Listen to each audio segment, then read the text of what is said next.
In 1758, when the Maratha army was advancing towards the Punjab to lay siege to Sirhind, the women of Malharrao Holkar's family and pilgrims were captured by the Jihadi Afghan commander Abdus Samad Khan, but the Maratha warriors bravely freed them.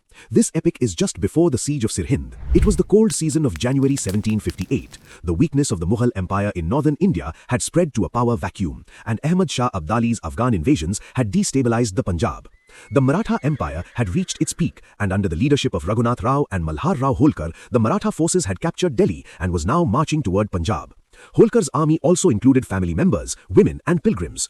On January 9, the sacred day of Somvati Amavasya, a grand religious fair was being held at Kurukshetra. Raghunath and Malharrao Holkar had arrived with their families for the ritual bath. Among the women were daughters-in-law and young women of the Holkar family who were engaged in religious rituals. Meanwhile, Abdus Samad Khan, the Afghan governor of Sirhind, was fully alert. He knew that the arrival of the Marathas was a threat to him. He prepared a strong defense in Sirhind fort and took the opportunity to plan an adventure.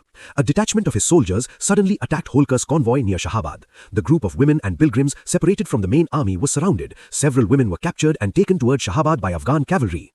It was not just a military attack, but a direct attack on women's identity, imbued with jihadi mentality, considered the most disgraceful acts of 18th century standards of warfare.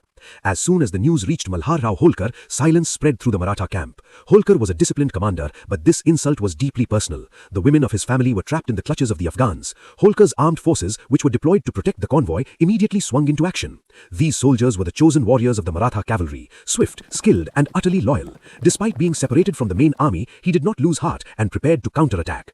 The Maratha warriors cleverly surrounded the Jihadi Afghan troops in the dark of night. The speed and maneuverability of his famous light cavalry came into full use here.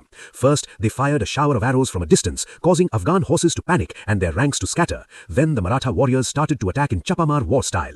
The Marathas advanced rapidly for close combat, striking with swords, retreating swiftly, and attacking again. Afghan soldiers, who depended on heavy armor and long swords, were helpless in the face of this fast and constantly changing strategy. The Marathas targeted the legs of the Afghans' horses, knocked many of the horsemen to the ground, and then killed them in close combat with spears and swords. A cloud of dust rose, the clang of swords and screams echoed in the field. Within a moment, the Afghan unit broke apart and began to flee.